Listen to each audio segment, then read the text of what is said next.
சரி கேள்வி கொஞ்சம் பார்ப்போம். முதலாவது கணித தொகுத்துறை கோட்பாட்டை பயன்படுத்தி எல்லா நேர்நிறை எண்ணிற்கும் எனும் கோவையானது 2024 மீதின்றி வகுப்படும் என காட்டுக.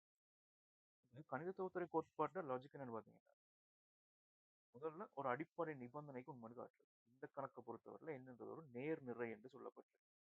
எண் நேர்நிறை எண்ணாக இருந்தால் நேர்நிறை எண்கள் ஆரம்பிக்கிறது ஒன்று, 2, 3, 4 இந்த மாதிரி போய்க்கொண்டு நேர்நிறை எண்கள் சொல்லப்பட்டது தசமங்கள் வராமல், பின்னங்கள் வராமல் முழு எண்களாக வராது.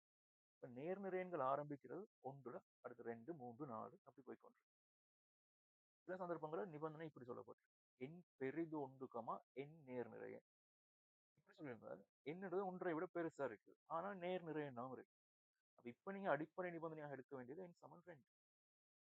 இப்படியும் சொல்லுவாங்க, எண் நேர்நிறை எண் 0 உட்பட, கீழே ஒரு 0 போட்டா 0 உட்பட இருக்கு. இப்ப இப்படி சொன்னா இப்ப நீங்க ஆரம்பிக்க வேண்டியது எண் சமன் 0. கணித தொகுத்துறை கோட்பாட்டுல முதலாவது ஸ்டெப் என்னன்னா, அடிப்படை நிபந்தனைக்கு உண்மைன்னு காட்டுது. சொன்ன முடிவு அடிப்படை நிபந்தனை, அவங்க சொல்ற அடிப்படை நிபந்தனைக்கு உண்மைன்னு காட்டுறது. அப்ப நேர்நிறை எண்ணாக இருந்தால் எண் சமன் 1க்கு உண்மைன்னு காட்டுறது.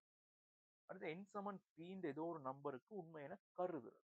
இதோட எடுக்கும் கருதுதல், இதோட எடுக்கும் உண்மையாகவும் இருக்கலாம் பொய்யாகவும் இருக்கலாம். அப்ப எண் சமன் பிக்கு உண்மையாக இருந்தால் எண் சமன் பி பிளஸ் ஒன்னுக்கு உண்மை என்று நான் ஏதோ ஒரு முறைப்படி நிரூபித்தால், நான் எண் சமன் பி பிளஸ் ஒன்னுக்கு உண்மையை நிரூபித்தால், பீட பெருமானம் ஒன்றா இருந்தால் 2க்கு உண்மை, பி பிளஸ் ஒன்னுக்கு உண்மை நிறுவ போறோம். பி சமன் ஒன்றா இருந்தால் அடுத்த நம்பர் பி பிளஸ் ஒன்னுக்கு 2க்கு உண்மை, அடுத்து 2க்கு உண்மையா இருந்தால் 3க்கு உண்மை, 3க்கு உண்மையா இருந்தால் 4க்கு உண்மை. ஒரு கோவையாக எல்லா நேர்நிறை எண்ணிற்கும் உண்மைன்னு சொல்லி முடியும். இதுதான் கணித தொகுத்துறை கோட்பாடு லாஜிக். எல்லா கணக்கும் இப்படிதான் செய்ய போறோம். நிறைய வித்தியாசமான கேள்விகள் வரும். அதுல ஒரு வகையான கேள்விதான் இது. மீதி என்று வகுப்படும் என காட்டுறது. இந்த முழுக்கோவையும் 2024 ஒரு 2024 வகுப்பெறத்தக்கது நிரூபகன் கேட்டிருந்தார். உதாரணத்துக்கு ஒரு இலக்கம் 3னால் வகுப்படுமான்னு கேட்டால் அந்த இலக்கத்தினை 3 தர இன்னொரு முழு என்ற பெருக்கமாக எழுதிய மாதிரி 6 3னால் மீதியின்றி வகுப்படும். அப்ப 6 எனக்கு 3 தர 2 மாதிரி எழுதலாம். அது மாதிரி 21 3னால் மீதியின்றி வகுப்படும். அப்ப 21 எனக்கு 3 தர 7 மாதிரி எழுதலாம். இது மாதிரி ஒரு இலக்கம் இன்னொரு இலக்கத்தால் மீதியின்றி வகுப்படணுமா இருந்தால் அந்த இலக்கத்தினை தரப்பட்ட பிரித்தலால், அதாவது யாரால் வகுக்கிறோமோ அவரால் இன்னொரு நம்பர் இன்னொரு முழுவெண்ட பெருக்கமாகவும் எழுதக்கூடியதா இருக்கு. அப்ப இந்த முழுக்கோவை எண்ணுக்கு நீங்க என்ன பெருமானத்தை போட்டாலும் 2024 ஒரு மடங்காக வரும். 2024 தர இன்னொரு நம்பர் பெருக்கமாக வரும் தான் நிறுவ போறோம். முதலாவது எண் சமன் உண்டு, முடிவுகள் உண்மைன்னு காட்ட போறோம். அதாவது அடிப்படை நிபந்தனைக்கு உண்மைன்னு காட்ட போறோம்.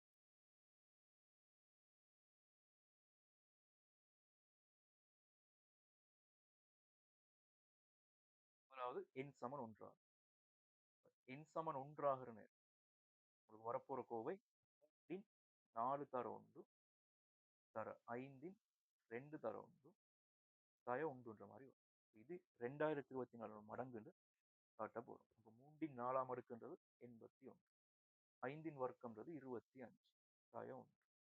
81 தர 25 நீங்க பெருக்கி எடுக்கிறோம் இல்லாட்டி இப்படி யோசிங்க, 25 நீங்க 8ஆல பெருக்கினால் 200 வரும். அப்ப 80ஆல பெருக்கினால் 2000 வரும். அப்ப 81ஆல பெருக்கிற நேரம் இன்னொரு 25 எக்ஸ்ட்ராவா கூட்டப்பட்டு வரும். மொத்தமாக இவர பெருமானம் 2025 வரும். தய 1. இவர் 2024 2024 எனக்கு எழுதலாம். 2024 தர 1ன்ற மாதிரி. இப்ப எண் சமன் ஒன்றாக, அதாவது அடிப்படை நிபந்தனைக்கு எண்ணுக்கு நீங்க ஒன்றை போட்டால் 2024 மடங்காக வரும். அப்ப அடிப்படை நிபந்தனைக்கு முடிவு உண்மை. ஆகவே எண் சமன் ஒன்றாக முடிவு உண்மை. இந்த வசனங்கள் கட்டாயம் எழுதணும்.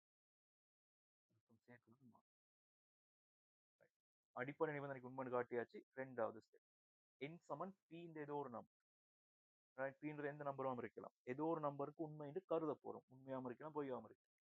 அப்ப எண் சமன் பி ஆகிற நேரம் 3ன் 4 பி ஆம் அடுக்கு தர 5ன் 2 பி ஆம் அடுக்கு தய 1 இவருக்கு உண்மைன்னு கருதுரமாக இருந்தால் இந்த முழு பெருமானத்தையும், ஈட பெருமானம் எதுவா இருந்தாலும் சரி, இந்த முழு பெருமானத்தையும் 2024 தர கேன்ற மாதிரி ஒரு பெருக்கமாக எழுதிருக்கலாம். இங்க பி கே ரெண்டுமே ஏதோ ஒரு நேர்நிறை எண்.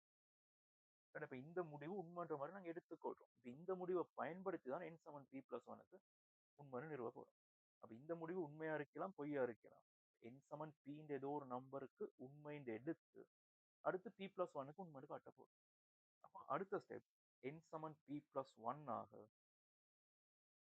n சமன் p+1 ஆக 3 இன் 4 p+1. எண்ணுக்கு நீங்க எந்த இலக்கமும் போடலாம். 1 போடலாம், 2 போடலாம், p போடலாம், p+1 போடலாம். ஏதோ ஒரு இலக்கம். அப்ப n சமன் p உண்மைன்னு கருதிருக்கிறோம். அடுத்த இலக்கம் n சமன் p+1 போடுறோம். அப்ப n காணப்பட்ட இடத்துல p+1 வரும். தர 5 2 p+1 இருக்கு.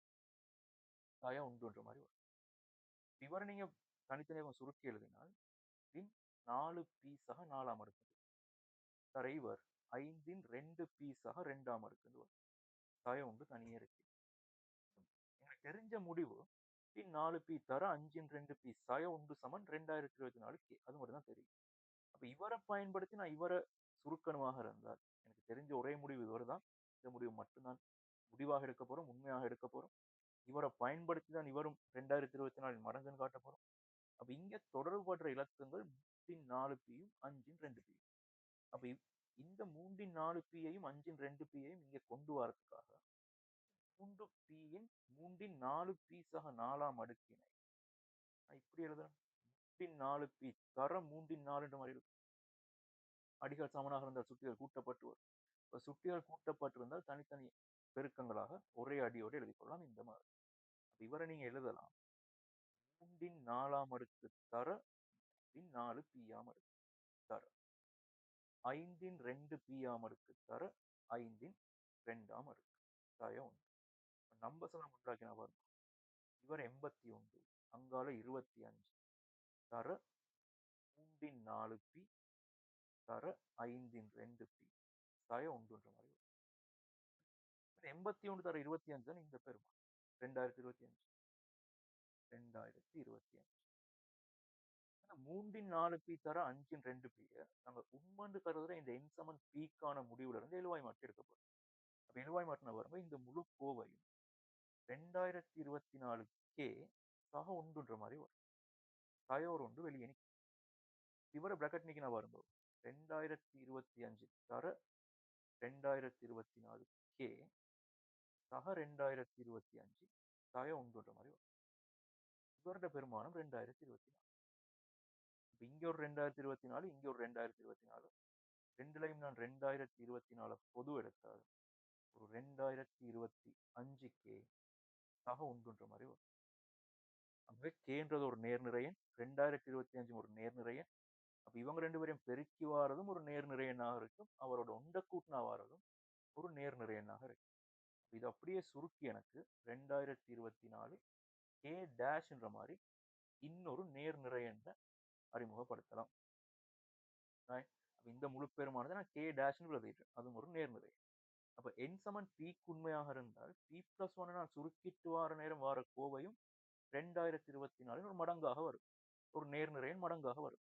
ஆகவே n சமன் p உண்மையாக இருந்தால் p+1க்கு உண்மை. அதாவது p பெருமானம் 1 இருந்தால் 1க்கு உண்மை 2க்கு உண்மை. p சமன் 2 இருந்தால் 2க்கு உண்மை 3க்கு உண்மை. இந்த மாதிரி கோர்வையாக போய்கொண்டிருக்கு. கடைசி ஒரு வசனம் எழுத போறீங்க. ஆகவே கணித தொகுத்தறி கோட்பாட்டின் படி எல்லா நேர்நிறை எண்ணிற்கும் முடிவு உண்மை. வசனம் சொல்லி கணக்கை முடிச்சு கொள்ளணும்.